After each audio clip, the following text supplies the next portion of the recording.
Good morning all. Industrial Management and Safety എട്ടാമത്തെ വീഡിയോയിലേക്ക് ഏവർക്കും സ്വാഗതം. So first of all we can go through the recap of the previous video. So നമ്മളിപ്പോൾ IMS രണ്ടാമത്തെ ചാപ്റ്ററിലൂടെയാണ് കടന്നു പോയിക്കൊണ്ടിരിക്കുന്നത്. So in last videos we discussed about human resource management, the various functions of management. Three type of functions are there: managerial functions, operative functions and advisory functions. Okay, so we have also learned the shortcuts to remember the managerial functions as well as the operative functions. In our last video we have discussed about manpower planning, what is manpower planning and the significance of manpower planning, and we also discussed the various factors affecting manpower planning. So after that we have gone through the job analysis, its significance and the various elements of job analysis. The different two elements of job analysis are job description as well as job specification. So then we discussed about the different methods used for job analysis. Okay, and at last we have gone through the uses of job analysis. So അതിനുശേഷം നമ്മൾ job analysis ഏതൊക്കെ രീതിയിൽ ചെയ്യാം എന്നുള്ള കാര്യം കൂടെ നോക്കി. Okay, so അതിനുശേഷം എന്താണ് ജോബ് അനാലിസിസിന്റെ എന്തൊക്കെ യൂസുകൾ എന്തൊക്കെയാണ്, എവിടെയൊക്കെയാണ് ജോബ് അനാലിസിസ് ഉപയോഗിക്കുന്നത്. സോ നമ്മൾ ജോബ് അനാലിസിസ് ചെയ്ത് കഴിഞ്ഞിട്ട് പിന്നീട് ചെയ്യുന്ന കാര്യങ്ങൾ എന്തൊക്കെയാണ്, ഇതാണ് നമ്മൾ ഏറ്റവും അവസാനം ഡിസ്കസ് ചെയ്തത്. സോ നമ്മൾ വൺസ് ജോബ് അനാലിസിസ് ചെയ്ത് കഴിഞ്ഞാൽ അത് കഴിഞ്ഞിട്ട് ചെയ്യുന്ന കാര്യങ്ങളാണ് എന്തൊക്കെ, ജോബ് ഇവാലുവേഷൻ ഉണ്ട്, അതുപോലെ പെർഫോമൻസ് അപ്രൈസൽ, പെർഫോമൻസ് മെഷർമെന്റ് ഉണ്ട്, അതുപോലെ ട്രെയിനിങ്. ഇതുപോലുള്ള കാര്യങ്ങളാണ് നമ്മൾ എന്താണ് ജോബ് അനാലിസിസ് കഴിഞ്ഞാൽ ഉടനെ ചെയ്യുന്നത്. സോ ജോബ് അനാലിസിസിൽ നിന്നും കിട്ടുന്ന ഡേറ്റ ഉപയോഗിച്ച് നമ്മൾ ചെയ്യുന്ന കാര്യങ്ങളാണ് ഈ മൂന്നെണ്ണം. ഏതൊക്കെയാണ്? ജോബ് ഇവാലുവേഷൻ ഉണ്ട്, അതുപോലെ പെർഫോമൻസ് അപ്രൈസൽ ഉണ്ട്, അതുപോലെ ട്രെയിനിങ് ഉണ്ട്. Okay, so in this video V R discussing about job evaluation. Okay, so moving on.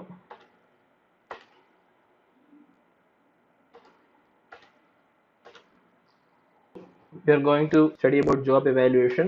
The first point is, it is the systematic process designed to determine the relative worth or value of the jobs within an organization. അതായത് ഒരു ഇൻഡസ്ട്രിയിലെ പലതരത്തിലുള്ള ജോലികളുണ്ട്. ഒരു ഇൻഡസ്ട്രിയിൽ different types of jobs ഉണ്ട്. അവയുടെ എന്താണ് ഒരു net value അല്ലെങ്കിൽ അവരുടെ എന്താണ് ഒരു മൂല്യം എത്രയാണ് എന്നുള്ളത് കണ്ടുപിടിക്കുന്നതിനുള്ള ഒരു പ്രോസസ്സിനെയാണ് നമ്മൾ എന്ത് പറയുന്നത്, ജോബ് ഇവാലുവേഷൻ എന്ന് പറയുന്നത്. Next one, it is the process whereby an organization systematically establishes its compensation program. So what do you mean by compensation? Compensation എന്ന് വെച്ചാൽ എന്താണ്, വേറൊരു വാക്ക് പറഞ്ഞാൽ remuneration. Different types of compensations ഏതൊക്കെ വരും? വേജസ് വരാം, സാലറി വരാം.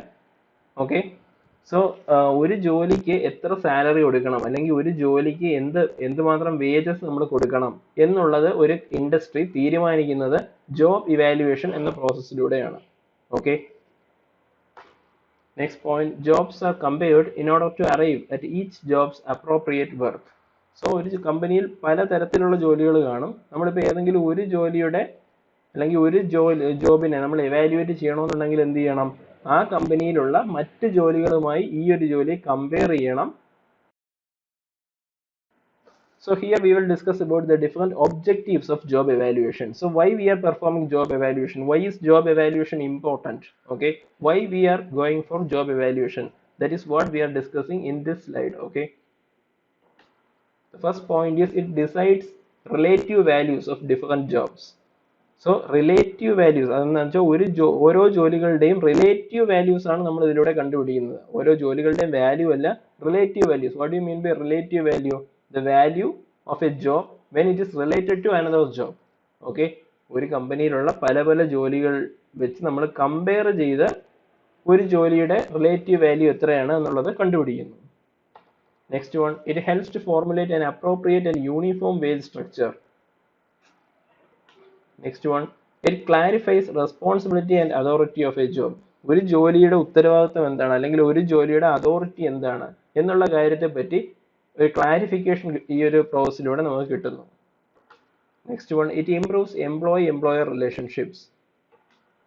It resolves wage disputes. ഈ എന്താണ് സാലറി റിലേറ്റഡ് ആയിട്ടോ അല്ലെങ്കിൽ വേജ് റിലേറ്റഡോ ആയിട്ടോ ഉള്ള ഈ തർക്കങ്ങളൊക്കെ ഈ ഒരു രീതിയിലാണ് ഈ ഒരു ജോബ് ഇവാലുവേഷനിലൂടെ നമുക്ക് എന്ത് ചെയ്യാനും പരിഹരിക്കാനൊക്കെ. Next one, it minimizes labour turn over. Labour turn over എന്ന് വെച്ചാൽ എന്താണ്? Labour turn over or employee turn over means the number of employees leaving an industry. Okay, so ഈ ഒരു ജോബ് ഇവാലുവേഷൻ സിസ്റ്റമാറ്റിക് ആയിട്ട് നടത്തുന്നതിലൂടെ നമുക്ക് എന്ത് തടയാം? ഒരുപാട് ആൾക്കാർ ഈ കമ്പനി വിട്ടു പോകുന്നത് തടയാനൊക്കും. സോ നമ്മൾ ഈ ജോബ് ഇവാലുവേഷനിലൂടെ എന്താണ് ചെയ്യുന്നത്? ഒരു കമ്പനിയിലെ പല പല ജോലികളെയാണ് ഇവാലുവേറ്റ് ചെയ്യുന്നത്. ഓക്കെ, അത് ചെയ്യുന്ന ആൾക്കാരെ നമ്മൾ ഇവാലുവേറ്റ് ചെയ്യുന്നില്ല. ഓക്കെ, അവരുടെ പെർഫോമൻസ് അങ്ങനെയുള്ള കാര്യങ്ങൾ നമ്മൾ ഇവാലുവേറ്റ് ചെയ്യുന്നെങ്കിൽ അത് ഏതിലാണ് വരുന്നത്? പെർഫോമൻസ് അപ്രൈസൽ അല്ലെങ്കിൽ പെർഫോമൻസ് മെഷർമെന്റിലാണ് വരുന്നത്. Okay, so through job analysis we are evaluating the jobs of an industry. Okay, not the people who are performing the job. Okay, so we are moving on. The next one is the different steps involved in job evaluation. Okay, ഒരു job evaluationൽ അടങ്ങിയിരിക്കുന്ന പ്രധാന steps എന്തൊക്കെയാണ്? So the first point is gathering the data. Gathering the data means ഒരു ജോബുമായിട്ട് ഓരോ ജോലിയുമായിട്ട് related ആയിട്ടുള്ള maximum information collect ചെയ്യുന്നു. ഇതിനെയാണ് നമ്മൾ കഴിഞ്ഞ ക്ലാസ്സിൽ പഠിച്ച എന്ത് ജോബ് അനാലിസിസ് എന്ന് പറയുന്നത്. ഓരോ ജോലിയുമായി ബന്ധപ്പെട്ട മാക്സിമം ഇൻഫർമേഷൻ നമ്മൾ കളക്ട് ചെയ്തെടുക്കുന്നു. ഓക്കെ, സോ അതെങ്ങനെയൊക്കെ ആയിരിക്കും നമ്മൾ കളക്ട് ചെയ്യുന്നത്? The information must be collected through the method called job analysis. The job analyst must accurately capture all the content. So നമ്മൾ ഈ ഒരു ജോബ് അനാലിസിസ് നടത്താൻ വേണ്ടി ഒരാളെ പ്രത്യേകം അപ്പോയിന്റ് ചെയ്തിട്ടുണ്ട്. അദ്ദേഹത്തിന്റെ പേര് എന്താണ്? ജോബ് അനലിസ്റ്റ് എന്നാണ്. സോ ഇദ്ദേഹം ചെയ്യുന്ന എന്താണ്? നമ്മൾ കഴിഞ്ഞ ക്ലാസ്സിൽ പഠിച്ച ആ ഒരു അത്രയും മെത്തേഡ്സ് ഇല്ലേ, different methods of job analysis, അതിൽ ഏതെങ്കിലും ഒരു മെത്തേഡ് ഉപയോഗിച്ച് അദ്ദേഹം എന്ത് ചെയ്യും? ഈ കമ്പനിയിലുള്ള ജോലികളെ പറ്റിയുള്ള മാക്സിമം ഇൻഫർമേഷൻ കളക്ട് ചെയ്യും. So the next step is selecting compensable factors. Compensable factors എന്ന് വെച്ചാൽ എന്താണ്? The factors involve in a job which can be converted to money. Okay, നമ്മളിപ്പോൾ ഒരു ജോലി കൺസിഡർ ചെയ്യുകയാണെങ്കിൽ ആ ജോലിക്ക് ഉദാഹരണം പറയുകയാണെങ്കിൽ ഇത്ര എമൗണ്ട് ഓഫ് സ്കില്ല് വേണം, അല്ലെങ്കിൽ ഇത്രത്തോളം നോളജ് വേണം, അല്ലെങ്കിൽ എന്താണ് അതിൽ ഇത്രത്തോളം റെസ്പോൺസിബിലിറ്റി ഉള്ള ജോലിയാണെന്ന് ഇരിക്കട്ടെ. ഈ ഓരോ ഫാക്ടേഴ്സിനും നമ്മൾ എന്ത് ചെയ്യുന്നുണ്ട്? റെസ്പോൺസിബിലിറ്റി ഉണ്ടെങ്കിൽ ആ ഒരു ജോലിക്ക് നമ്മൾ ഇത്ര എമൗണ്ട് കൊടുക്കുന്നുണ്ട്. അഥവാ ആ ഒരു ജോലിക്ക് ഇത്ര സ്കില്ല് ആവശ്യമുണ്ടെങ്കിൽ ആ ഒരു സ്കില്ലിനെ നമ്മൾ എന്ത് ചെയ്യുന്നുണ്ട്? ആ ഒരു സ്കില്ലിന് നമ്മൾ ഒരു നിശ്ചിത എമൗണ്ട് കണക്കാക്കുന്നുണ്ട്. ഓക്കെ, സോ നമ്മൾ എന്ത് ചെയ്യണം? ആ ഒരു ജോലിയുമായി ബന്ധപ്പെട്ട കോമ്പൻസിബിൾ ആയിട്ടുള്ള ഫാക്ടേഴ്സ് എന്തൊക്കെയാണെന്ന് കണ്ടുപിടിക്കണം. Factors the organisation chooses to reward. Okay, ഏതൊക്കെ ഫാക്ടേഴ്സിനെയാണ് ഒരു ഓർഗനൈസേഷൻ റിവാർഡ് കൊടുക്കാൻ അല്ലെങ്കിൽ എന്താണ് പൈസ കൊടുക്കാൻ വില്ലിംഗ് ആയിട്ടുള്ളത്, അതിനെയാണ് നമ്മൾ എന്ത് പറയുന്നത്? കോമ്പൻസിബിൾ ഫാക്ടേഴ്സ് എന്ന് പറയുന്നത്. The most typical compensable factors are skill, knowledge, responsibility and working conditions. So ഈ നാല് ഫാക്ടേഴ്സിനെയാണ് മെയിൻ ആയിട്ടും കോമ്പൻസിബിൾ ഫാക്ടേഴ്സ് ആയിട്ട് വരുന്നത്. ഇതല്ലാതെ ഇനിയും ഫാക്ടേഴ്സ് ഉണ്ട്. Okay, next one, evaluating a job by different methods. അത് നമ്മൾ ഇനി പഠിക്കാൻ പോകുന്നേ ഉള്ളൂ. The different methods of job evaluation. So നമ്മൾ ഇത്രയും ചെയ്തതിന് ശേഷം എന്ത് ചെയ്യണം? ഈ ജോബിനെ നമ്മൾ സെലക്ട് ചെയ്ത ആ ഒരു ജോലിയെ എന്ത് ചെയ്യണം? ഇവാലുവേറ്റ് ചെയ്യണം. പല പല മെത്തേഡ്സ് ഉണ്ട്. നമ്മളത് എന്തൊക്കെയാണെന്ന് വരുന്ന സ്ലൈഡുകളിൽ പഠിക്കും. Okay, and the last one, assigning pay to the job. So നമ്മൾ ഇവാലുവേറ്റ് ചെയ്ത് കഴിഞ്ഞിട്ട് എന്ത് ചെയ്യണം? എന്താണ് ജോബ് ഇവാലുവേഷൻ എന്ന് പറയുന്നത്? Fixing the salary or finding the salary of a job. Okay, or finding the remuneration of a job. So in the last step of job evaluation, what we have to do? We have to assign a pay to the selected job. Okay, so these four are the steps involved in the job evaluation process. Moving on, so here we are discussing about the different methods used for job evaluation. Okay, so നമ്മൾ job evaluation main ആയിട്ടും 4 മെത്തേഡുകളാണ് ഉള്ളത്. ഇതിന് നമ്മൾ 2 ഗ്രൂപ്പായിട്ട് classify ചെയ്തിട്ടുണ്ട്. First group എന്താണ്? Quantitative മെത്തേഡ്സും next one non quantitative മെത്തേഡ്സും. ക്വാണ്ടിറ്റേറ്റീവ് മെത്തേഡ്സിനകത്ത് വരുന്ന മെത്തേഡ്സ് ആണ് പോയിന്റ് റേറ്റിംഗ് മെത്തേഡ്, അതുപോലെ ഫാക്ടർ കമ്പാരിസൺ മെത്തേഡ്. നോൺ ക്വാണ്ടിറ്റേറ്റീവിനകത്ത് വരുന്നതാണ് റാങ്കിംഗ് മെത്തേഡ് അല്ലെങ്കിൽ classification or grading method. Okay, so quantitative എന്ന് പറയുന്നത് എന്താണ്? It is concern with a quantity. Okay, so ഈ ക്വാണ്ടിറ്റേറ്റീവ് മെത്തേഡ്സ് എന്ന് പറയുമ്പോൾ നമ്മുടെ ഈ ജോബിനകത്ത് അടങ്ങിയിരിക്കുന്ന പല പല കാര്യങ്ങൾ. ഓക്കെ, അതായത് ഒരു ജോലിയിൽ അടങ്ങിയിരിക്കുന്ന പല പല ഫാക്ടേഴ്സ്, അതിപ്പോൾ സ്കില്ല് ആവാം, റെസ്പോൺസിബിലിറ്റി ആവാം, വർക്കിംഗ് കണ്ടീഷൻസ് ആവാം. സോ ഇതിനെ ഓരോ ഫാക്ടേഴ്സിനെയും കൺസിഡർ ചെയ്തുകൊണ്ട് നമ്മൾ എന്ത് ചെയ്യുന്നു? ആ ഒരു ജോലിക്ക് എന്ത് സാലറി കൊടുക്കണം എന്നുള്ളത് നമ്മൾ കണ്ടുപിടിക്കുന്നു. ഈ ഒരു മെത്തേഡിൽ പോകുന്ന ഈ ഒരു രീതിയിൽ ജോബ് എവാലുവേഷൻ നമ്മൾ നടത്തുന്ന രണ്ട് മെത്തേഡുകളാണ് ഏതൊക്കെ? പോയിന്റ് റേറ്റിംഗ് മെത്തേഡും അതുപോലെ ഫാക്ടർ കമ്പാരിസൺ മെത്തേഡും. സോ അതുകൊണ്ടാണ് എന്ത് പറയുന്നത്? ഈ രണ്ട് മെത്തേഡുകളും ക്വാണ്ടിറ്റേറ്റീവ് മെത്തേഡ്സിന്റെ കീഴിൽ വരുന്നത്. ഇനി നോൺ ക്വാണ്ടിറ്റേറ്റീവ് മെത്തേഡ്സ് എന്ന് വെച്ചാൽ ഏതൊക്കെയാണ്? റാങ്കിങ് ഉണ്ട്, അതുപോലെ അതല്ലാതെ ഏതുണ്ട്? ക്ലാസിഫിക്കേഷൻ ഓർ ഗ്രേഡിംഗ് മെത്തേഡ് ഉണ്ട്. റാങ്കിങ് മെത്തേഡ് എന്ന് വെച്ചാൽ ഒരു ജോലി, നമ്മുടെ കമ്പനിയിലുള്ള ഒരു ജോലിയെ നമ്മൾ അതേ കമ്പനിയിലുള്ള വേറെ ജോലികളുമായിട്ട് കമ്പയർ ചെയ്യുന്നു, അതിലൂടെ എന്ത് ചെയ്യുന്നു? ഇവാലുവേറ്റ് ചെയ്യുന്നു. ക്ലാസിഫിക്കേഷൻ ഓർ ഗ്രേഡിംഗ് എന്ന് വെച്ചാൽ ഒരേ സ്വഭാവമുള്ള കുറച്ച് ജോലികളെ നമ്മൾ എന്ത് ചെയ്യുന്നു? ഒരു ഗ്രൂപ്പ് ആയിട്ട് മാറ്റുന്നു, ഒരു ക്ലാസ് ആയിട്ട് മാറ്റുന്നു, അതിനുശേഷം എന്ത് ചെയ്യുന്നു? അവയെ ഇവാലുവേറ്റ് ചെയ്യുന്നു. ഈ രീതിയിലാണ് ജോബ് ഇവാലുവേഷൻ മെത്തേഡ്സിനെ ക്ലാസിഫൈ ചെയ്തിരിക്കുന്നത്. സോ ഇതിൽ ഓർത്ത് വയ്ക്കാൻ ഒരു എളുപ്പത്തിന് ഒരു ഷോർട്ട് കട്ട് കൂടെ പറഞ്ഞു തരാം. Short cut remember. നമ്മൾ ഈ ക്വാണ്ടിറ്റേറ്റീവ് മെത്തേഡ് ശ്രദ്ധിച്ചാൽ അറിയാം, അതിൽ വന്നിരിക്കുന്ന രണ്ട് കാര്യങ്ങൾ ഏതൊക്കെയാണ്? പോയിന്റ് റേറ്റിംഗ് ഉണ്ട്, അതുപോലെ ഫാക്ടർ കമ്പാരിസണും ഉണ്ട്. ഫസ്റ്റ് ലെറ്റേഴ്സ് എടുത്ത ഏതൊക്കെയാണ്? പി ഉണ്ട്, അതുപോലെ എഫ് ഉണ്ട്. പി എഫ് എന്ന് പറഞ്ഞാൽ എന്താണ്? നമ്മൾ ഇലക്ട്രിക്കൽ ടേംസിൽ പറയുകയാണെങ്കിൽ പവർ ഫാക്ടർ എന്ന് പറയും. So short cut remember is power factor is A quantity എന്ന് പഠിച്ചു വെച്ചിരുന്നാൽ മതി. സോ പി സ്റ്റാർട്ട് ചെയ്യുന്ന പോയിന്റ് റേറ്റിംഗ് മെത്തേഡും എഫിൽ സ്റ്റാർട്ട് ചെയ്യുന്ന ഫാക്ടർ കമ്പാരിസൺ മെത്തേഡും ഏതിന് കീഴിൽ വരുന്നതായിരിക്കും? ക്വാണ്ടിറ്റേറ്റീവ് മെത്തേഡ്സിന്റെ കീഴിൽ വരുന്നതായിരിക്കും. So power factor is A quantity എന്നൊരു ഷോർട്ട് കട്ട് പഠിച്ചു വെച്ചിരുന്നാൽ നിങ്ങൾക്ക് ഈ ഒരു കാര്യം മാറിപ്പോവാതെ കൃത്യമായിട്ട് എഴുതാൻ നോക്കും. സോ ക്വാണ്ടിറ്റേറ്റീവിന്റെ കീഴിൽ വരുന്ന പോയിന്റ് റേറ്റിംഗും ഫാക്ടർ കമ്പാരിസണും ആണെങ്കിൽ നോൺ ക്വാണ്ടിറ്റേറ്റീവിന്റെ കീഴിൽ വരുന്ന എന്തൊക്കെയായിരിക്കും? റാങ്കിങ്ങും അതുപോലെ ക്ലാസിഫിക്കേഷൻ ഓർ ഗ്രേഡിംഗ് മെത്തേഡും ആയിരിക്കും. സോ നമുക്കിത് ഓരോ മെത്തേഡും എന്തൊക്കെയാണെന്ന് നോക്കാം. First one is ranking method. First point, it is the simplest form of job evaluation. Next point, each job as a whole is compared with the other jobs. അതായത് നമ്മൾ ഈ job evaluation ചെയ്യുന്നത് ഏതാണ്? നമ്മൾ ഏതെങ്കിലും ഒരു ജോലി സെലക്ട് ചെയ്തിട്ട് ആ ഒരു ജോലിയായിരിക്കും നമ്മൾ എന്ത് ചെയ്യുന്നത്? ഇവാലുവേറ്റ് ചെയ്ത് ആ ഒരു ജോലിക്ക് എന്ത് സാലറി കൊടുക്കണം, അല്ലെങ്കിൽ ആ ഒരു ജോലിക്ക് എന്ത് റെമ്യൂണറേഷൻ കൊടുക്കണം എന്ന് കണ്ടുപിടിക്കും. സോ ഈ ഒരു റാങ്കിങ് മെത്തേഡ് ചെയ്യുന്നത് എന്താണ്? ഓരോ ജോലിയും എന്ത് ചെയ്യും? മറ്റ് ജോലികൾ, ആ കമ്പനിയിലുള്ള മറ്റ് ജോലികളുമായി എന്ത് ചെയ്യും? കമ്പയർ ചെയ്യും first. The comparison of jobs goes on until all the jobs have been evaluated or ranked. So ഈ കമ്പാരിസൺ നമ്മൾ ഏത് എക്സ്റ്റെന്റ് വരെ ചെയ്യണം? ആ കമ്പനിയിലുള്ള എല്ലാ ജോലികളും എവാലുവേറ്റ് ചെയ്യുകയോ അല്ലെങ്കിൽ റാങ്ക് ചെയ്യുകയോ ചെയ്യുന്നത് വരെ നമ്മൾ ഈ ഒരു കമ്പാരിസൺ പ്രോസസ് കണ്ടിന്യൂ ചെയ്യണം. Okay. Next one, all jobs are ranked in the order of their importance. So നമ്മൾ ഇങ്ങനെ കമ്പയർ ചെയ്ത ശേഷം എന്ത് ചെയ്യണം? നമുക്ക് കിട്ടിയ ഓരോ ജോലികളെയും എന്ത് ചെയ്യണം? അതിന്റെ ആ ഒരു റാങ്ക് അനുസരിച്ച്, അതായത് അതിന്റെ ഒരു പ്രാധാന്യം അനുസരിച്ച് നമ്മൾ എന്ത് ചെയ്യണം? ഒരു ഓർഡറിൽ എഴുതണം. സോ ഈ ഓർഡർ എങ്ങനെയൊക്കെ ആവാം? അതിന്റെ രണ്ട് എക്സാമ്പിൾ പറയുന്നുണ്ട്. എങ്ങനെയാണ്? സിംപ്ലസ്റ്റ് ഹാർഡസ്റ്റ്, അതൊരു എക്സാമ്പിൾ. അതായത് ഏറ്റവും എളുപ്പത്തിൽ ചെയ്യാൻ പറ്റുന്ന ജോലി മുതൽ താഴേക്ക് വരുമ്പോൾ ഏറ്റവും കഠിനകരമായ ജോലി. അല്ലെങ്കിൽ എങ്ങനെ പറയാം? ഏറ്റവും ഹയസ്റ്റ് വാല്യൂ ഉള്ള ഒരു ജോലി മുതൽ ലോവസ്റ്റ് വാല്യൂ ഉള്ള ഒരു ജോലി വരെ. ഓക്കെ. ഈ രീതിയിൽ, അതായത് ഓരോ ജോലിയുടെയും പ്രാധാന്യം അനുസരിച്ച് നമ്മൾ എന്ത് ചെയ്യും? നമ്മൾ ഇതിനെ ഒരു ലിസ്റ്റ് ആക്കി എഴുതും. ഓക്കെ. അതായത് നമ്മളൊരു റാങ്കിങ് നടത്തും ഈ ജോലികൾക്ക്. അതുകൊണ്ടാണ് ഈ ഒരു മെത്തേഡിന് എന്ത് പറയുന്നത്? റാങ്കിങ് മെത്തേഡ് എന്ന് പറയുന്നത്. Moving on. So in this slide we are going through an example of the ranking of jobs of a company. So ഇവിടെ ശ്രദ്ധിച്ചാൽ അറിയാം, പലതരം ജോലികൾ ഇവിടെ എഴുതിയിട്ടുണ്ട്. ഏതൊക്കെയുണ്ട്? അക്കൗണ്ടന്റ് ഉണ്ട്, അക്കൗണ്ട് ക്ലർക്ക് ഉണ്ട്, പർച്ചേസ് അസിസ്റ്റന്റ് ഉണ്ട്, machine operator, typist, office boy. So ഇവരുടെയൊക്കെ ജോലിയെ നമ്മൾ എന്ത് ചെയ്യുന്നു? ഇപ്പൊ അക്കൗണ്ടന്റിന്റെ ജോലി എടുത്തു, അതിനെ നമ്മൾ ബാക്കിയുള്ള ജോലികളുമായി കമ്പയർ ചെയ്യുന്നു, അതിനെന്ത് ചെയ്യുന്നു? ഒരു വാല്യൂ നിശ്ചയിക്കുന്നു. അതിനുശേഷം അടുത്ത ജോലി എടുക്കുന്നു, ബാക്കി എല്ലാ ജോലിയുമായി കമ്പയർ ചെയ്യുന്നു, അതിന് നമ്മളൊരു വാല്യൂ നിശ്ചയിക്കുന്നു. സോ ഏറ്റവും അവസാനം എന്ത് ചെയ്യണം? ഈ ഒരു നമ്മൾ ഈ നിശ്ചയിച്ച ആ ഒരു ജോലിയുടെ റാങ്ക് അടിസ്ഥാനത്തിൽ, അല്ലെങ്കിൽ ഏറ്റവും വാല്യൂ കൂടിയ ജോലി മുതൽ താഴേക്ക് ഏറ്റവും വാല്യൂ കുറഞ്ഞ ജോലി വരെ നമ്മൾ ഒരു ഡിസെൻഡിങ് ഓർഡറിലോ അസെൻഡിങ് ഓർഡറിലോ ലിസ്റ്റ് ചെയ്യുന്നു. സോ ഈ ഒരു വാല്യൂ വെച്ചിട്ടായിരിക്കും നമ്മൾ എന്ത് കൺസിഡർ ചെയ്യുന്നത്? ആ ഒരു ജോലിയുടെ സാലറി അല്ലെങ്കിൽ എന്താണ് റെമ്യൂണറേഷൻ കണ്ടുപിടിക്കുന്നത്. ഓക്കെ. സോ ഇതൊരു എക്സാമ്പിൾ ആണ്, ഈ ഒരു രീതിയിലാണെന്ന് മനസ്സിലാക്കാൻ വേണ്ടി പറഞ്ഞതേ ഉള്ളൂ. Okay.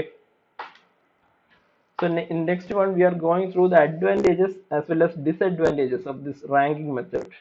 So going through the advantages, this A simple method. Okay, അതായത് നമ്മൾ എന്ത് ചെയ്യുന്നു, കമ്പനിയിലെ ഒരു ജോലി കൺസിഡർ ചെയ്യുന്നു, അതിനെ അതേ കമ്പനിയിലുള്ള ബാക്കി എല്ലാ ജോലികളുമായി എന്ത് ചെയ്യുന്നു, കമ്പയർ ചെയ്യുന്നു. So this process is simple. Next one, it is economical. Next one, little paper work is required. So ഇതിന് എന്താണ്, വലിയ പേപ്പർ വർക്ക് ഒന്നും ആവശ്യമില്ല, ഈ ഒരു പ്രോസസ്സ് വളരെ സിമ്പിൾ ആണ്. Next one, we are going to the disadvantages of this ranking method. First one is no definite standards of judgement. അതായത് നമ്മൾ ഒരു ജോലിക്ക് ഇത്ര വാല്യൂ ഉണ്ട് എന്ന് നമ്മളിപ്പോൾ കണ്ടുപിടിക്കുന്നു എന്നിരിക്കട്ടെ. ഇത് ആരാണ് കണ്ടുപിടിക്കുന്നത്? ജോബ് അനലിസ്റ്റ് എന്ന് നമ്മളൊരു ആളിനെ അപ്പോയിന്റ് ചെയ്തിട്ടുണ്ട്. അദ്ദേഹമാണ് എന്ത് ചെയ്യുന്നത്, ഈ ഒരു ഓരോ ജോലിയുടെയും വാല്യൂ കണ്ടുപിടിക്കുന്നത്. എങ്ങനെ കണ്ടുപിടിക്കും? ഒരു ജോലി എടുത്ത് ബാക്കി ജോലികളുമായി കമ്പയർ ചെയ്തുകൊണ്ട് കണ്ടുപിടിക്കും. സോ ഈ ഒരു വാല്യൂ കണ്ടുപിടിക്കുന്നതിന് എന്താണ്, ഒരു ഡെഫിനറ്റ് ആയിട്ട് ഒരു സ്റ്റാൻഡേർഡും ഇല്ല. ഓക്കെ, സോ അദ്ദേഹത്തിന് ഇപ്പൊ ഏതെങ്കിലും ഒരു ജോലി കുറച്ച് വാല്യൂ ഉള്ളതാണെന്ന് തോന്നിയാൽ അദ്ദേഹം അതിന് എന്ത് ചെയ്യും, കുറച്ചുകൂടെ നല്ല റാങ്കിൽ എഴുതും. അദ്ദേഹത്തിന് ഇപ്പൊ ഏതെങ്കിലും ജോലി വലിയ വാല്യൂ ഇല്ല, വലിയ മൂല്യമില്ല എന്ന് അദ്ദേഹത്തിന് തോന്നി കഴിഞ്ഞാൽ എന്ത് ചെയ്യും, ആ ജോലി ആ റാങ്കിങ് പട്ടികയിൽ താഴെയായിരിക്കും. Okay, next one, no way of measuring the difference between jobs. അതായത് ജോലികൾ തമ്മിലുള്ള വ്യത്യാസം ഈ ഒരു രീതിയിലൂടെ നമുക്ക് എന്ത് ചെയ്യാം, മെഷർ ചെയ്യാൻ പറ്റില്ല. Next one, chances of error is high. So ഇവിടെ ആരാണ് ഇത് ചെയ്യുന്നത്? ജോബ് അനലിസ്റ്റ് എന്നൊരു ഒറ്റയാളുടെ തീരുമാനത്തിന്റെ ബേസിസിലാണ് നമ്മൾ ഈ ജോലികളെ എന്ത് ചെയ്യുന്നത്, ഈ ഒരു റാങ്കിങ് അടിസ്ഥാനത്തിൽ പട്ടികപ്പെടുത്തുന്നത്. ഓക്കെ, സോ അദ്ദേഹത്തിന് ഇപ്പൊ എന്താണ്, അതൊരു ജോബ് അനലിസ്റ്റ് എന്ന് പറയുന്നത് എന്താണ്, ഒരു മനുഷ്യനാണ്. സോ സ്വാഭാവികമായിട്ടും അതിന്റെ എററുകൾ കൂടാനുള്ള ചാൻസ് വളരെ കൂടുതലാണ് ഈ ഒരു method. Okay, so the next method is grading method or classification method. This is also known as classification method. It is made popular by the US Civil Service Commission. So ഇത് അമേരിക്കയിലെ civil service കമ്മീഷനിലാണ് ഈ ഒരു method ആദ്യമായി implement ചെയ്യുന്നതും അവിടെ implement ചെയ്തതിനു ശേഷമാണ് ഈ ഒരു മെത്തേഡ് വളരെ പോപ്പുലർ ആവുന്നത്. Okay, next one, job grades and classes are established by an authorized body or committee. Next one, a job grade is defined as a group of different jobs of similar difficulty or requiring similar skills to perform them. അതായത് നമ്മുടെ കമ്പനിയിലെ ഒരുപാട് ജോലികളുണ്ട്. Okay, ഒരു ഇൻഡസ്ട്രിയിലുള്ള പല പല ജോലികളിൽ നിന്നും ഒരേ സ്വഭാവമുള്ള ജോലികൾ അല്ലെങ്കിൽ ഒരേ രീതിയിലുള്ള ബുദ്ധിമുട്ടുള്ള ജോലികളോ അല്ലെങ്കിൽ ഏതെങ്കിലും ജോലികൾ ചെയ്യാൻ ഒരേപോലത്തെ സ്കില്ലുകൾ ആവശ്യമുണ്ടെങ്കിൽ അത്തരം ജോലികൾ എന്ത് ചെയ്യും, നമ്മൾ ഒരു ഗ്രൂപ്പ് ആക്കി മാറ്റും. ഈ ഒരു ഗ്രൂപ്പിനെ നമ്മൾ എന്താ പറയുന്നത്, ജോബ് ഗ്രേഡ്സ് എന്ന് പറയും, അല്ലെങ്കിൽ എന്ത് പറയും, ക്ലാസസ് എന്ന് പറയും. ഓക്കെ, സോ നമ്മളിവിടെ ചെയ്യുന്നത് എന്താണ്, grading or classification of jobs ആണ് ചെയ്യുന്നത്. അതായത് ഒരുപാട് ജോലികളുണ്ട്, അവയെ നമ്മൾ എന്ത് ചെയ്യുന്നു, അതിന്റെ സ്വഭാവത്തിനനുസരിച്ച് ആ ജോലി ചെയ്യാനുള്ള കഷ്ടപ്പാടിന്റെയും അതുപോലെ എന്താണ് ആ ജോലി ചെയ്യാനുള്ള ആവശ്യമായ സ്കിൽസിന്റെയും അടിസ്ഥാനത്തിൽ നമ്മൾ എന്ത് ചെയ്യുന്നു, ഈ ജോലികളെ പല പല ഗ്രൂപ്പുകളായിട്ട് ഡിവൈഡ് ചെയ്യുന്നു. ഈ ഓരോ ഗ്രൂപ്പിനും എന്താ പറയുന്നത്, ജോബ് ഗ്രേഡ്സ് എന്ന് പറയും അല്ലെങ്കിൽ ക്ലാസസ് എന്ന് പറയും. ഓക്കെ, സോ ഈ ജോബ് ഗ്രേഡ്സോ ക്ലാസസോ ഇത് ആരാണ് തീരുമാനിക്കുന്നത്, authorised body or committee. Okay, job evaluation committee എന്നൊരു ബോഡി നമ്മൾ ഈ ഒരു പരിപാടിക്ക് വേണ്ടി മാത്രമായിട്ട് നമ്മൾ എന്ത് ചെയ്തിട്ടുണ്ട്, രൂപീകരിച്ചിട്ടുണ്ട്. അവരായിരിക്കും എന്ത് ചെയ്യുന്നത്, ഈ കമ്പനിയിലുള്ള ജോലികളെയെല്ലാം ഇതുപോലെ പല പല ഗ്രൂപ്പായിട്ട് ക്ലാസിഫൈ ചെയ്യുന്നത്. Okay, next one, job grades are determined on the basis of information derived from job analysis. So നമ്മൾ ജോബ് അനാലിസിസ് നടത്തി ഓരോ ജോലിയുടെയും സ്വഭാവം എന്താണെന്ന് പഠിച്ചു കഴിഞ്ഞാൽ മാത്രമല്ലേ ഒരേ സ്വഭാവമുള്ള ജോലികൾ ഏതാണ്, വ്യത്യസ്ത സ്വഭാവമുള്ള ജോലികൾ ഏതാണ് എന്ന് നമ്മൾ കണ്ടുപിടിക്കാൻ നോക്കും. സോ ജോബ് അനാലിസിസ് നടത്തി നമുക്ക് ലഭിക്കുന്ന ഇൻഫർമേഷന്റെ ബേസിസിലായിരിക്കും നമ്മൾ എന്ത് ഡിസൈഡ് ചെയ്യുന്നത്, ജോബ് ഗ്രേഡ്സ് അല്ലെങ്കിൽ ക്ലാസസ് ഡിസൈഡ് ചെയ്യുന്നത്. Okay, moving on. സോ അതിന്റെ ഒരു എക്സാമ്പിൾ ആണ് നമ്മൾ ഈ ഒരു സ്ലൈഡിൽ പറയുന്നത്. ഈ ഒരു ഗ്രേഡിംഗ് മെത്തേഡ് അല്ലെങ്കിൽ എന്താണ് ക്ലാസിഫിക്കേഷൻ മെത്തേഡ് എന്താ ചെയ്യുന്നത്, ഒരേ സ്വഭാവമുള്ള ജോലികളെ ഗ്രൂപ്പ് ആക്കും. ഈ ഗ്രൂപ്പിനെ പറയുന്ന പേരാണ് എന്ത്, ക്ലാസുകൾ അല്ലെങ്കിൽ ഗ്രേഡുകൾ. ഓക്കെ, സോ ഇവിടെ ഒരു എക്സാമ്പിൾ പറഞ്ഞിട്ടുള്ളത് നോക്കിയേ, class 1, class 2, class 3, class 4. Class 1 എന്ന് വെച്ചാൽ ആരാണ്, എക്സിക്യൂട്ടീവ്സ് ആണ്. അതിനകത്ത് വരുന്ന ജോലികൾ ഏതൊക്കെയാണ്, ഓഫീസ് മാനേജർ വരാം, ഡെപ്യൂട്ടി ഓഫീസ് മാനേജർ വരാം, ഓഫീസ് സൂപ്രണ്ടന്റ് വരാം. ഓക്കെ, സോ ഈ ജോലികൾക്കെല്ലാം എന്താണ്, ഒരേ സ്വഭാവമുള്ള ജോലികളാണ്. അതുകൊണ്ട് തന്നെ ഇവയെല്ലാം എക്സിക്യൂട്ടീവ്സ് എന്ന ഒരു ക്ലാസ്സിലായിരിക്കും വരുന്നത്. Okay, next one purchasing assistant, cashier, receipts clerk, ഇവരെല്ലാം വരുന്നത് ഇതിലായിരിക്കും സ്കിൽഡ് വർക്കേഴ്സ് അല്ലെങ്കിൽ ക്ലാസ് 2. ഇവരുടെ എല്ലാം ജോലിക്ക് ഒരേ സ്വഭാവമായിരിക്കും. സോ ഇവരെ എല്ലാം കൂടെ നമ്മൾ ഗ്രൂപ്പ് ചെയ്ത് ക്ലാസ് 2 ആയിട്ട് ഗ്രൂപ്പ് ചെയ്തിട്ടുണ്ട്. ഓക്കെ, ഒരേ രീതിയിൽ വരുന്ന ജോലികളെ ഗ്രൂപ്പ് ആക്കാം അല്ലെങ്കിൽ എന്താക്കാം, ഗ്രേഡ്സ് ആക്കാം. So here we are discussing about the advantages of this grading method or classification method. Okay.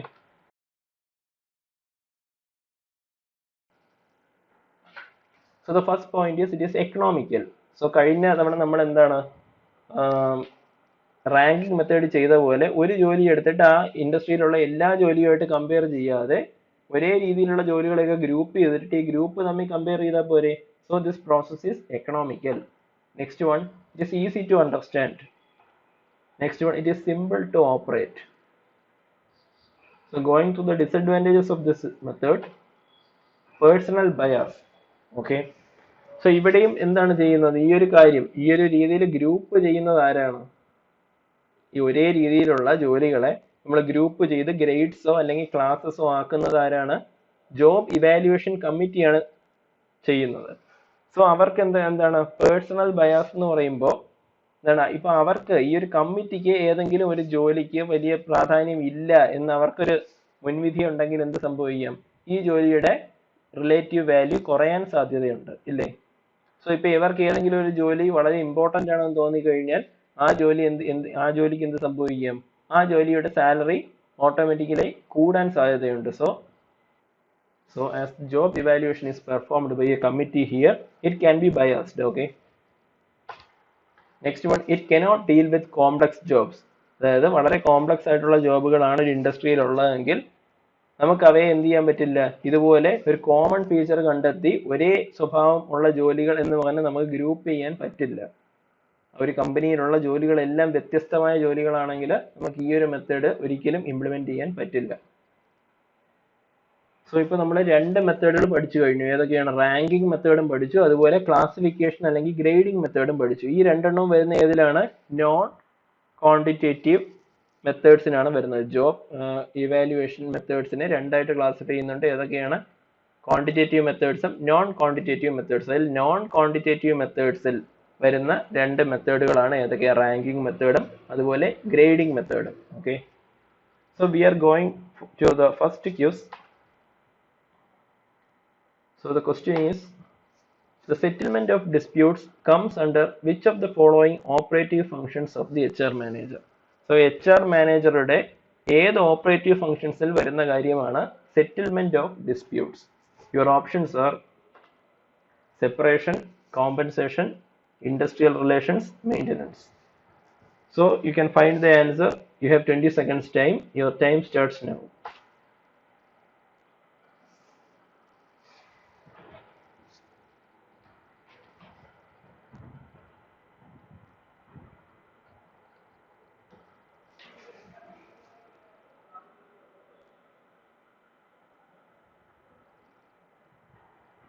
Okay guys, time up.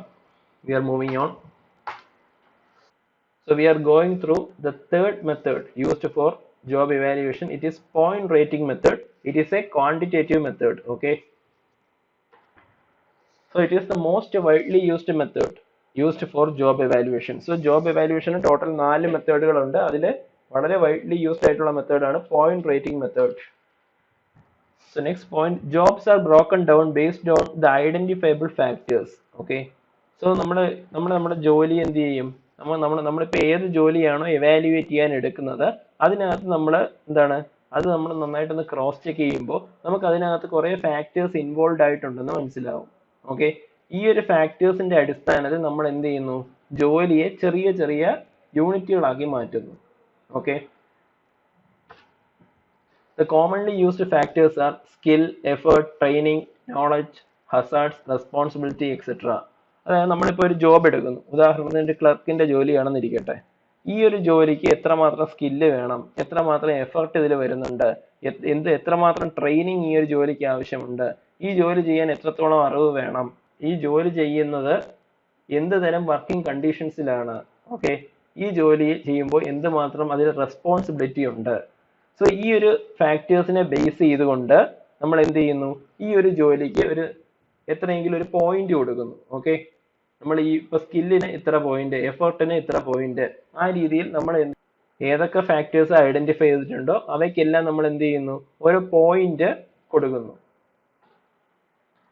The number of factors can vary from 5 to 10. So നമ്മളിവിടെ തിരഞ്ഞെടുക്കുന്ന factors എത്ര വരെ ആവാം, 5 മുതൽ 10 വരെ ആവാം. Maximum 10 factors വരെ നമുക്ക് ഒരു ജോലിയിൽ നിന്ന് കണ്ടുപിടിക്കാം.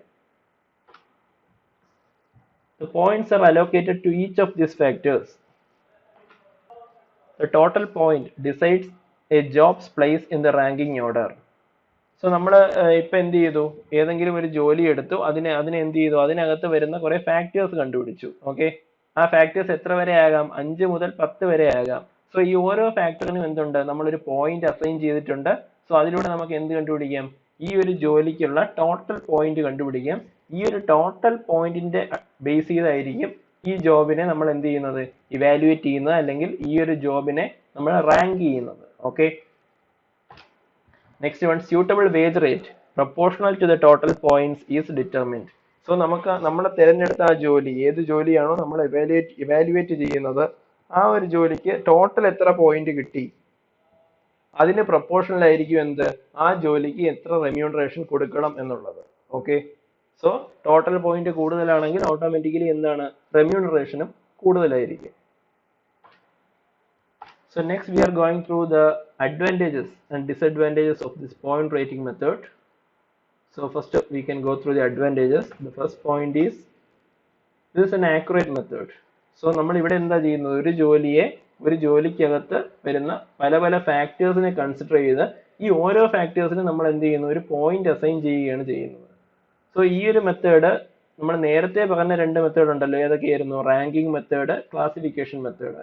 ഇതിനെ വെച്ച് കമ്പയർ ചെയ്യുകയാണെങ്കിൽ ഈ ഒരു മെത്തേഡ് എന്താണ്, കുറച്ചുകൂടി ആക്യുറേറ്റ് ആണ്.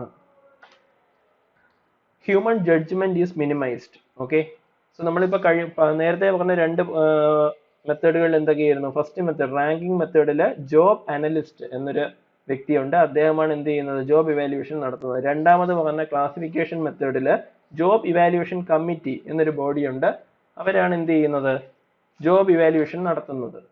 സോ ഈ ഒരു കേസിൽ എന്താണ് പ്രത്യേകത, പോയിന്റ് റേറ്റിംഗ് മെത്തേഡിൽ ഓരോ ജോലിക്കും നമ്മൾ ഐഡന്റിഫൈ ചെയ്തിരിക്കുന്ന കുറച്ച് ഫാക്ടേഴ്സ് ഉണ്ട്, അതിനെ ബേസ് ചെയ്തായിരിക്കും നമ്മൾ എന്ത് ചെയ്യുന്നത്, ഈ ഒരു ജോലിക്ക് എന്തുമാത്രം റെമ്യൂണറേഷൻ കൊടുക്കണം എന്ന് തീരുമാനിക്കുന്നത്. സോ ഇവിടെ എന്താണ്, ഒരു ഹ്യൂമൻ ജഡ്ജ്മെന്റ് കുറവാണ്. Okay, next one, it is A systematic method. So going through the disadvantages. First one, time consuming and expensive method. So ഓരോ ജോലിക്കും 5 മുതൽ 10 വരെ ഫാക്ടേഴ്സ് വരാം. സോ ഇപ്പോൾ ഒരു കമ്പനിയിൽ ടോട്ടൽ ഒരുപാട് ജോലികൾ കാണും. സോ ഒരു ജോലിക്ക് 10 ഫാക്ടേഴ്സ് വെച്ചാണെങ്കിൽ എന്താണ്, എല്ലാ ജോലികളും കൂടെ കൺസിഡർ ചെയ്യുമ്പോൾ എന്ത് പറ്റും, ഈ ഒരു മെത്തേഡ് എന്ന് പറയുന്നത് വളരെയധികം ടൈം കൺസ്യൂമിങ് ആണ്, അതുപോലെ തന്നെ എന്താണ്, എക്സ്പെൻസീവും ആണ്. Next one, it is very difficult to understand. Next one, more clerical works. അതായത് ഈ ഓരോ ജോലിയുടെയും 10 ഫാക്ടേഴ്സ്, അതായത് ടോട്ടൽ ഒരു 10 ഫാക്ടേഴ്സ് എടുത്തിട്ട് ആ ഒരു 10 ഫാക്ടേഴ്സിനെ ബേസ് ചെയ്തിട്ടായിരിക്കും നമ്മൾ ഓരോ ജോലിക്കും എന്താണ്, ടോട്ടൽ പോയിന്റ് കണ്ടുപിടിക്കുന്നത്. സോ ഈ ഒരു പ്രോസസ്സിൽ എന്താണ്, ക്ലറിക്കൽ വർക്ക് കൂടുതലാണ്. ക്ലറിക്കൽ വർക്ക് എന്ന് വെച്ചാൽ എന്താണ്, work that is performed by a clerk. Okay, ഒരു ക്ലർക്ക് ചെയ്യുന്ന ജോലിയാണ് നമ്മൾ ഈ ക്ലറിക്കൽ വർക്ക് എന്ന് പറയുന്നത്. സോ ഇത്രയും ജോലികളുടെ ഈ പോയിന്റും അതുപോലെ ഇത്രയും ജോലികളുടെ ഫാക്ടേഴ്സും എന്താണ് ടാബ്ലേറ്റ് ചെയ്യണമെന്ന് പറയുന്നത് എന്താണ്, ഒരു വളരെ വലിയൊരു പ്രോസസ്സാണ്. So the clerical work involved in this method is more. Moving on. So the last one is factor comparison method. So നമ്മളിപ്പോൾ 3 മെത്തേഡുകൾ പഠിച്ചു. ആദ്യം പഠിച്ച രണ്ടെണ്ണം റാങ്കിങ് മെത്തേഡും അതുപോലെ ക്ലാസിഫിക്കേഷൻ ഓഫ് ഗ്രേഡിംഗ് മെത്തേഡ്. ഇത് രണ്ടും ഏതാണ്, നോൺ ക്വാണ്ടിറ്റേറ്റീവ് മെത്തേഡ്സ് ആണ്. ക്വാണ്ടിറ്റേറ്റീവ് മെത്തേഡ്സിലെ ഒന്നാമത് പഠിച്ചത് നമ്മൾ എന്താണ്, പോയിന്റ് റേറ്റിംഗ് മെത്തേഡ് ആണ്. So we are going through the second method that comes under the quantitative method. It is the factor comparison method. So the first point is that it's a combination of both ranking and point method. So ഇതെന്ന് പറഞ്ഞാൽ എന്താണ്, ഒരു combination ആണ്. എന്തിന്റെയൊക്കെയാണ്, ranking മെത്തേഡിന്റെയും അതുപോലെ point മെത്തേഡിന്റെയും ഒരു combination ആണ്. Point rating മെത്തേഡിന്റെയും ഒരു കോമ്പിനേഷനെയാണ് നമ്മൾ എന്ത് പറയുന്നത്, ഫാക്ടർ കമ്പാരിസൺ മെത്തേഡ് എന്ന് പറയുന്നത്. Next one, It rates jobs by comparing them. നമ്മുടെ കമ്പനിയിലുള്ള പല പല ജോലികളെ ഇത് എന്ത് ചെയ്യുന്നുണ്ട്, റേറ്റ് ചെയ്യുന്നുണ്ട്. എങ്ങനെയാണ് റേറ്റ് ചെയ്യുന്നത്? അവ തമ്മിൽ കമ്പയർ ചെയ്തുകൊണ്ട് റേറ്റ് ചെയ്യുന്നുണ്ട്. Next one, it makes analysis by breaking the job into compensable factors. So ഓരോ ജോലിക്കകത്തും എത്രത്തോളം കോമ്പൻസബിൾ ഫാക്ടേഴ്സ് ഉണ്ട് എന്ന് കണ്ടെത്തുന്നു. കോമ്പൻസബിൾ ഫാക്ടേഴ്സ് എന്ന് വെച്ചാൽ എന്താണ്? The factors that can be converted to money. Okay, the factors involved in a job that are converted to money is known as compensable factors. So ഓരോ ജോലിക്കകത്തും എത്രത്തോളം നമുക്ക് എന്താണ് കോമ്പൻസേഷൻ കൊടുക്കാനുള്ള ഫാക്ടേഴ്സ് ഉണ്ട് എന്ന് കണ്ടെത്തുന്നു. This method uses a 5-factor scale for analysis, comparing and evaluating the job.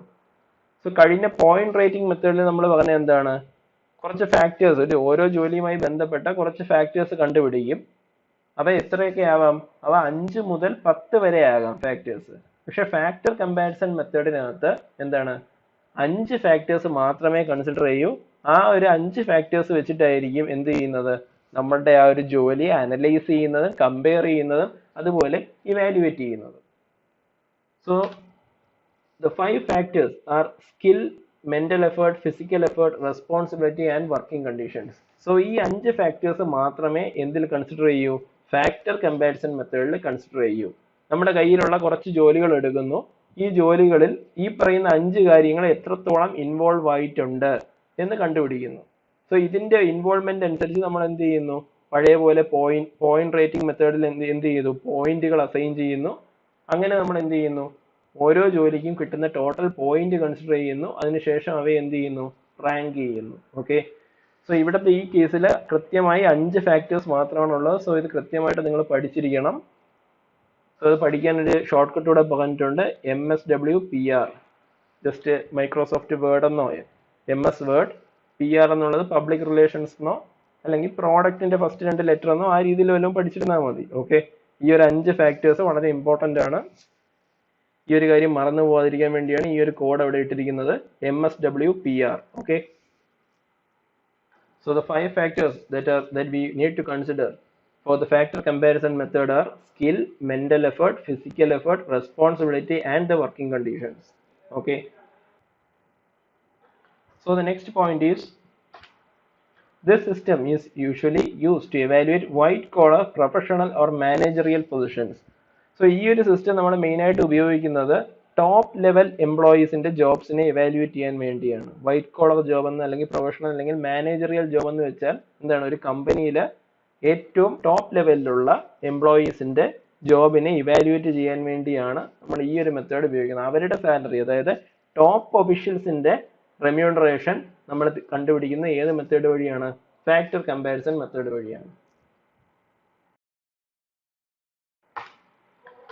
So here we are going through the advantages and disadvantages of this method. So going through the advantages, the first one, this is flexible. Next one, this is an easy method to explain to the employees. കാര്യം എന്താണ്, ഇതിലാകെ 5 ഫാക്ടേഴ്സേ ഉള്ളൂ. കഴിഞ്ഞ point rating മെത്തേഡിൽ എത്ര factors ഉണ്ടായിരുന്നു, 5 മുതൽ 10 factors വരെ ഉണ്ടായിരുന്നു. ഇവിടെ ആകെ 5 ഫാക്ടേഴ്സേ ഉള്ളൂ. So this is very easy to explain to the employees. Next one, we are discussing about the disadvantages of this factor comparison method. First one, it is time consuming and expensive method. 5 factors എന്ന് പറയുമ്പോൾ തന്നെ എന്താണ്, ഒരുപാട് ജോബുകളുണ്ട്. So ഈ 5 factors വെച്ച് consider ചെയ്യുമ്പോൾ തന്നെ ഇതെന്താണ്, ഒരു ടൈം കൺസ്യൂമിംഗ് പ്രോസസ് ആണ്. അതുപോലെ തന്നെ this method is quite expensive. Okay, next one, it is difficult to understand and operate. So next we are going through the next quiz that is added in our video. So your second question is, which of the following is the most widely used method for job evaluation? So job evaluation ആയിട്ട് നമ്മൾ വളരെ വ്യാപകമായി ഉപയോഗിക്കുന്ന method ഏതാണ് എന്നാണ് question. So your options are, first one, ranking method, classification method, point rating method, factor comparison method. So you have 20 seconds time. You can find the answer and comment the 2 answers in the YouTube comment section. Okay, your time starts now.